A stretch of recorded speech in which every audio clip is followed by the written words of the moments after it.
Hi, love. If you've been listening to the pod for a while, you know that a few months back I was summoned for jury duty, and that is its whole own epic story, and how I got scammed around jury duty and all of that. But today I reported, and I got to do a lot of my own kind of inner coach work while I was there. And I'm very grateful for that. And I'm sure we'll talk about that another time. But today, what really stood out to me while I was there was the woman in the back row who, during roll call, we each had to stand up and say how far we drove, what our job was, whether or not we were married or single, and what our spouse's job was. And to the woman in the back row just behind me who had to stand up and say her job, say that she just got a job and that her husband has a job, but she's not sure of his title because they just got separated. This episode is to you. I wish I had hugged you. I wish I had asked you what you needed. And I want you to know that I could feel your self-doubt, your insecurities all on the surface, the vulnerability involved in having to speak those basic things about yourself, but in a room full of people at a time where you're feeling so vulnerable. And then no one hugged you. And it's not like no one else in that room had problems. Of course, so many people in that room had hardships or problems for sure, right? But wow, right? Divorce is just such a vulnerable spot. And if I could go back to that room and I could speak to you, I would say, you are beautiful and you are wise, wiser than you realize. And you have the power to create worlds inside of you. You are a woman. And as that woman, you have the ability to literally create life. And while we too often think about that with regards to creating children's lives, what about that you have the power to create your life new today? I think that the thing that really felt so profound to me was the tone of voice, right? How insecure it sounded. And gosh, if you're not feeling insecure, I hate to be falsely applying that to you, but what is insecurity in that moment other than so much self-doubt? And so if I could speak into you today, I would say, you have everything you need. Ask anyone around you for help in executing the things that you desire. If you feel like you have insurmountable circumstances around you, it's not true. You will be able to find a million examples to prove to me why everything is so hard right now. And I know how true those feelings are. And the irony of this moment, as I was sitting in the courtroom, as I was reading a book, it was a homeopathic book, right? But it was a book on how all human emotion comes from the imagination. And wow, that's a powerful thing to consider. That right now, love, your imagination is running wild. More around the things that could go wrong than the things that could go right. And when you think about how many things in the course of your life, the lives that have come before you, right? There are so many stories we've been told about so much pain and so much suffering and so much struggle. Love, you do get to change all of that, but it comes at the cost of interrupting that imagination about everything that can go wrong. And it means harnessing imagination about everything that can go right, everything that can go beautifully if you allow yourself to be called to it. I think so often we stay in marriages for so long because divorce is, rightly so, the very last resort. Except maybe for the woman who didn't want this divorce at all and got blindsided by it, right? But I think so many people stay so long because it is the absolute last resort. And so often there was something calling you forward, something more. You believed at some point that there was something more for you than these circumstances. And so then we get a couple minutes of insane courage and we pull the trigger and we do the thing. And then as the dust starts to settle, which if you've made the decision to separate, right? Like, okay, you've gotten over one big hump, but now what is like what sets in, right? Like now what?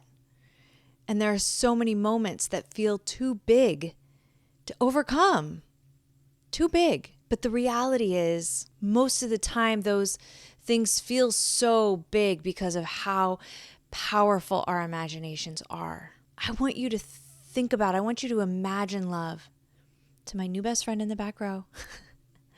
I want you to imagine a beautiful life. And you may say, I used to imagine a beautiful life, Dawn, and then this is what I got. You're not wrong. You're not wrong. So to all of the loves out there who imagined a beautiful life and then got something different, let's talk about what went wrong. Because, love, while there may be things inside of you that need to be healed or shed, doesn't mean that everything went wrong, right? Too often, we let our imaginations and our emotions and a code of conduct that was handed down to us dictate how we make choices. And so, too often we suffer too long. Too often we don't express ourselves well.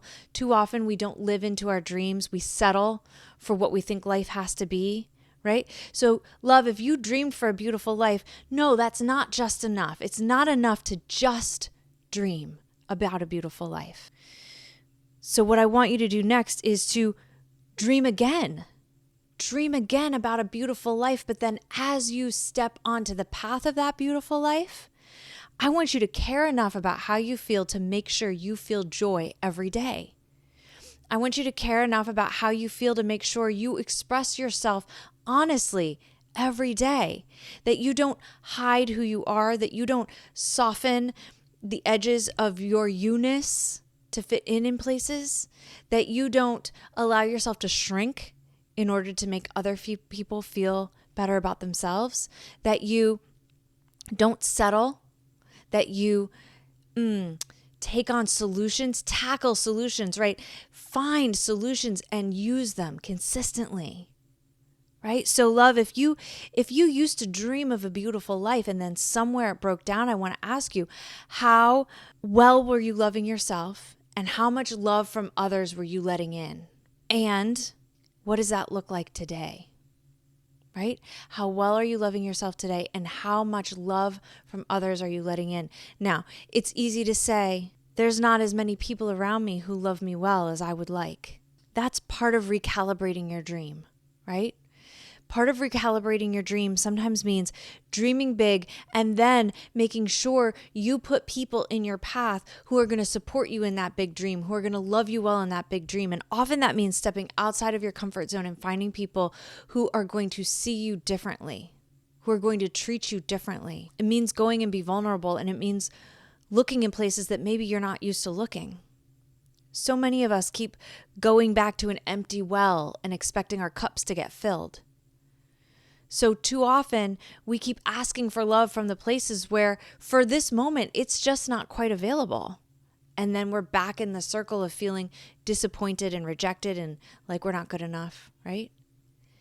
And so also so often, love, when you've dreamed really big, but then you've not actually walked in faith towards that dream, you've taken your power back at so many times. You don't have to do that. And man, I know that moment so well, where I have a dream and then I feel like to execute that dream, I have to work so hard and I have to control the outcome and I have to make sure. But I believe in a God and in a universe that knows what we want and believes us and is supporting us and is guiding us all the time. And the more we try to control the outcomes, the more we muck it up.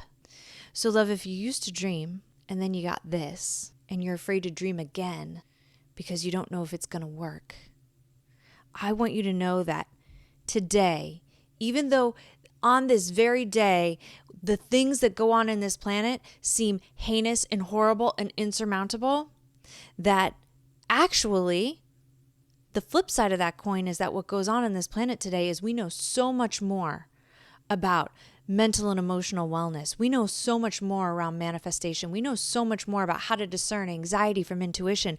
We know so much more on how to attract the beautiful dream that you have visualized. And there are all the tools that you need out there to click all of that into place. If you look in the places where there is beauty, where there is joy, where there is strength, where there are answers, where there is love, where there is accountability. So love, in the back row, do not give up. Do not be faint of heart. Do not let the fact that you had to stand up in the back row of a courtroom saying these very vulnerable things that you had to say about yourself, do not go to that place. Puff up your chest. Roll your shoulders back. Take a deep breath. And know that somebody here is thinking of you. When you think that you're alone in your bed at night and everything feels insurmountable, someone is thinking of you and you don't even know it. Someone is always thinking of you with love and wanting to hold you. And your job is to navigate towards those people. I want you to imagine all the people in your life who are just waiting to meet you, who are waiting to lift you up. And I want you to not settle for less than that. I don't want you to get bogged down in a narrative on social media that tells you that you are entitled to feel angry and you are entitled to feel resentment and you are entitled to feel everything you're feeling. You are entitled to feel those things, love, but you are not intended to stay stuck in those feelings. You are intended to use your God-given tools and your God-given healing rights to heal and to rise and to break cycles and to be your beautiful, bright, shining light that you are. And that doesn't mean it's going to be easy, but it doesn't mean it has to be this hard. To feel, to be alive, to be human, and to feel means we are going to feel painful things. But we are told that we have to feel pain way more than we actually do. And to the people and the circumstances and the suffering that is very real, to the woman who has been horribly abused, and to the woman who truly has felt trapped and helpless and powerless.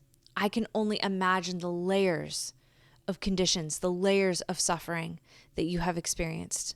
And I still say to you that redemption is possible and that emotional freedom and healing is possible if you keep searching for it, if you keep using your imagination to believe in it and you keep steady on the path towards it. I'm not here to deny your suffering. I'm here to say, I see you and your suffering, and still I believe that you have the power to create worlds inside of you. And if you get stuck in a feeling, shake it up. Shake it up. Because when we get stuck in a feeling is when we go stagnant, and is when all the imagination of our emotion, right, it reinforces all the negative things that we were ever told or think or felt. So if you are stuck in a feeling, shake it up. Do something radically different to get a radically different result. Do not let your heart go bitter. You are beautiful and you are wise and you are powerful. And I see you. And I'm sorry I didn't hug you. I love you so much. Peace.